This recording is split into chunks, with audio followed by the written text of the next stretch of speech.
Super Mario Bros. Wonder is a creative and excellent game. I know, a bit of a bold opener. When it was released, it was immediately lauded by fans and critics alike as a joyous adventure, a modern classic, and literally wonderful. It's been particularly praised up and down for its ability to reinvent the series from the ground up. However, I'd argue that Mario Wonder doesn't reinvent the Mario series. Instead, it commits even harder to Nintendo's long-standing level design formulas. Super Mario Bros. Wonder is innovative, not for abandoning or rewriting the series principles, but instead by perfecting and celebrating the series formula. And a lot of it is thanks to this little guy. So if you've been active in the game analysis space for some time now, you might be familiar with this video from Game Maker's Toolkit that goes over Nintendo's 4-step level design philosophy, mainly through the lens of 3D World. If you somehow haven't seen this video yet, you should watch it. It's assigned viewing for this video because his observations first introduced me to the subtle genius of Nintendo's level design formula, primarily attributed to Koichi Hayashida, a prolific developer at Nintendo credited for game design on Super Mario Wonder. To summarize this level design philosophy, first you introduce the player to the level's mechanic in a safe environment where they can fail and learn how to engage with it properly. Next, when the player is comfortable with the mechanic, iterate on it with additional challenges and test their knowledge a little bit further. Now that they understand the mechanic outside of a safe and consistent environment,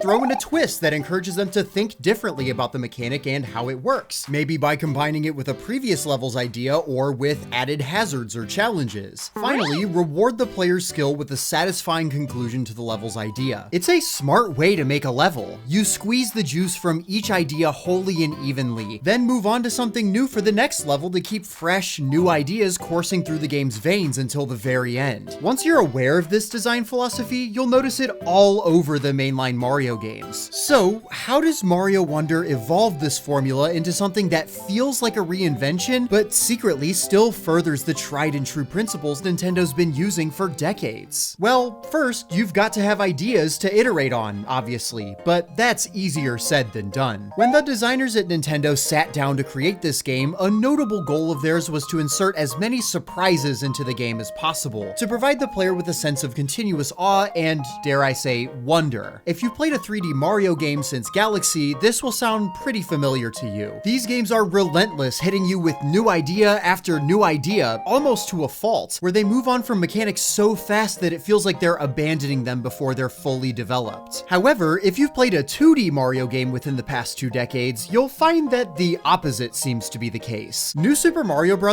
On the DS was a fresh, original experience when it came out in 2006. It took inspiration from the new ideas and identity that Mario had developed in his 3D outings and adapted them to a 2D game pretty seamlessly. This led to tons of new level designs and mechanics that hadn't been done before in a 2D Mario game, breathing new life into a genre that many thought was dead due to the advent of 3D gaming. When it came to making sequels, though, Nintendo seemed to spin its tires a bit. It's not to say that these games had no new ideas, but there were a lot of mechanics and enemy designs that saw minimal changes between entries in this series, which led critics to describe these games as formulaic and lacking imagination. So, when the team began developing Super Mario Wonder, they called everybody from level designers to composers to an idea sharing session, resulting in over 2,000 sticky notes of new concepts and mechanics for this new game. The developers were going all out this time with a buffet of brand new ideas to pick from, and if you've played the final product, it absolutely shows. It's hard to understate the sheer quantity of new ideas in Mario Wonder. Even just looking at the game's main levels, there is no shortage of unique mechanics and enemy designs that make each course distinct and memorable. That poses a unique challenge, though. How do you teach every mechanic to the player naturally and efficiently and squeeze the juice out of that idea before it's ditched in favor of a new one? Well, here's where that 4-step level design philosophy kicks in. The 4-step level design is used all over Super Mario Wonder, and the game uses this philosophy to its fullest to push each mechanic to its limits. Additionally, though, this game goes one step further and evolves that formula with the Wonder Flowers. The Wonder Flowers and their effects tackle what is debatably the most challenging part of that design philosophy, the twist. It's one thing to create a mechanic and ramp it up in difficulty by removing safety nets, but it's a whole separate thing to twist that mechanic in a meaningful way that is both unpredictable yet predictable at the same time, as paradoxical as that may sound. The twist twist needs to be a new, unique spin on the level's mechanics to add a sense of freshness and give the player a new perspective on engaging with the obstacles in front of them. If a level lacks a twist, it lacks flavor and is quickly forgotten. However, it can't be too much of a surprise and catch the player off guard. If you smack a player with a twist that doesn't naturally work well with the mechanics they've been taught up until this point, this can lead to disjointed levels with noticeable difficulty spikes. So, how does the Wonder Flower help these twists? Well, the Wonder Flowers put the player in a mindset where they actually know that every level has a twist, so they can preemptively anticipate that their perspective is going to change, but they don't know how the level is going to be twisted, and this encourages players to be more perceptive of the level's mechanics. To illustrate how the Wonder Flowers work as the level's twist, let's look at an example, World 2-5 or Up and Down with Puffy Lifts. This level centers around these accordion platforms that collapse as weight is placed on them. At the start, the game introduces this to you by showing you a Koopa walking out from a pipe onto one of these Puffy Lifts, and once their weight is placed onto the platform, it begins to collapse. This Puffy Lift is just tall enough at full height that you can't jump on top of it without the help of a badge ability, so most players will watch the demo of this mechanic and get a good understanding of it visually before they set foot on it themselves. You'll also likely learn that you can get these lifts to expand by jumping repeatedly to give it room to grow. And if you do this, you'll be rewarded with a power-up that you can't get without letting the platform grow. Next, you'll see one of these platforms in midair, and you'll learn that they don't just collapse, but actually disappear if you stay on them for too long. If you fail at learning this, you'll just be dropped to some safe ground below so you can try again, testing you in a safe environment before things get ramped up. We then make it to our first iterated challenge. This spike ball will bounce back and forth between the walls as the platform collapses, so we have to avoid it as it bounces off the walls in this small confined space. In the next section, we have to avoid another spike ball, but this time we have to predict its trajectory based on our knowledge of how the lifts collapse and how fast the spike ball moves. If you're really astute, you'll use that bouncing and collapsing knowledge from earlier to kick a Koopa shell against the wall and dodge it to retrieve some goodies below. We make our way through the level, past another item and over a couple of lifts very close to collapse, calling back to that challenge we did earlier. Next, we reach this area with some Goombrats pacing back and forth in a wide open space. If you're a perceptive player, you might notice some bubbles at the Goombrats' feet that resemble the bubbles on the Puffy Lifts we've seen thus far, although these bubbles are orange, not pink.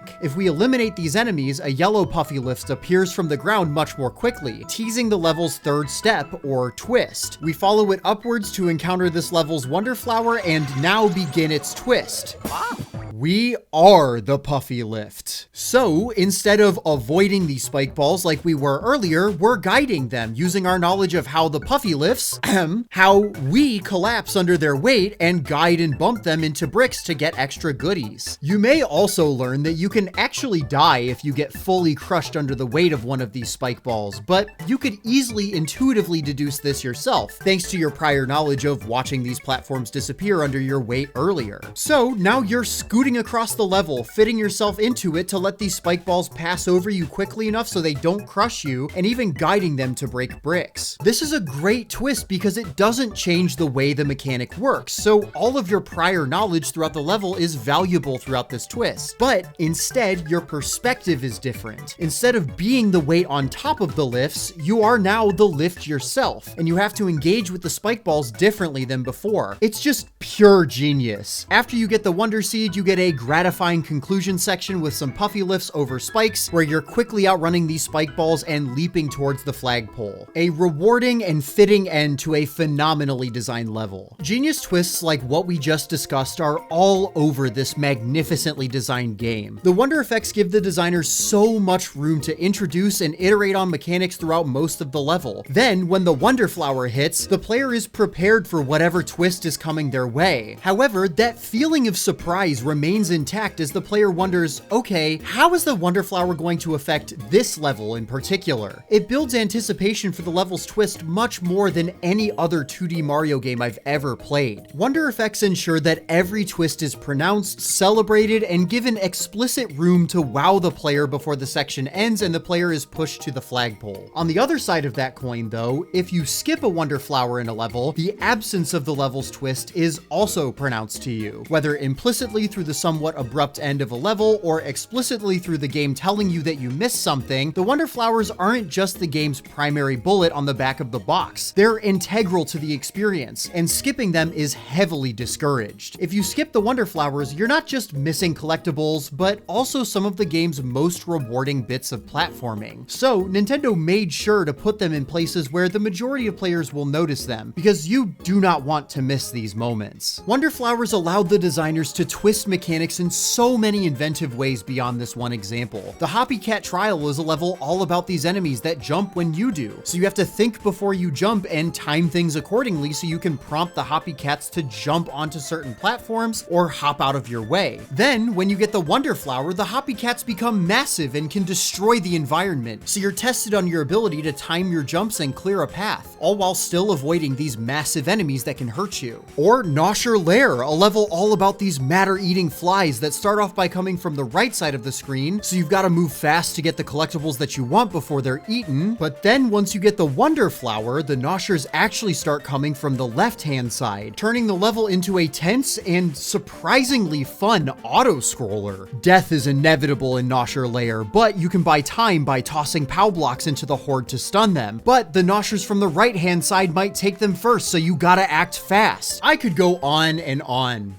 And I will. Pole block passage is all about these vertical and horizontal poles that you can climb, so the Wonder Effect is an all-out labyrinth of poles going every which way that you have to navigate. Ooh, what about Beware of the Rifts? Watch out for these space-time rifts that move in a set pattern and will hurt you if you touch them. But then once you get the Wonder Flower, the rifts form a Cosmic Mario that follows you, so now you are the one making the pattern that you have to avoid. This game has so many clever ideas that get developed and twisted in so many unique ways that I could be here all day listing off my favorites. Ironically, when I think back on the game's Wonder Effects, the ones that I like the least in terms of their role as the twist for level mechanics are actually the big musical numbers. Don't get me wrong, they're an endearing moment that I'm sure lots of people loved. Hell, they put a smile on my face too. However, as actual twists on their respective levels' mechanics, I think they fall a bit flat. Light Switch Mansion, for example, is all about these timed light switches that illuminate invisible blocks. But for the Wonder Effect, the game goes into a musical number that is super charming but barely utilizes the level's main mechanic outside of a few small nods. I'm also not a massive fan of the levels that simply slow down or speed up time. These don't engage with most of the mechanics they're implemented with meaningfully, in my opinion. Those complaints are generally few and far between though. For most of the game's runtime, the Wonder Effects serve up clever and memorable twists on the plethora of inventive ideas found in this game. Super Mario Bros. Wonder is the culmination of the lessons Nintendo has learned over its many years in the gaming industry. Throughout Mario's highs and lows, the creative people at Nintendo have developed a clever and subtle formula for creating fun levels that organically teach players the ins and outs of its mechanics. Mario Wonder's inventiveness doesn't come from abandoning the series' previous philosophies, though. In a way, it's an incredibly formulaic game, one that decided to double down on a tried and true design philosophy, and instead decided to innovate within that formula rather than abandon it. As a result, Mario Wonder is a game brimming with ideas and twists that perfect the very concept of what a 2D Mario level is, and I can't wait to see what they do next. Thanks so much for watching. I really appreciate it, and I hope that you have a great rest of your day.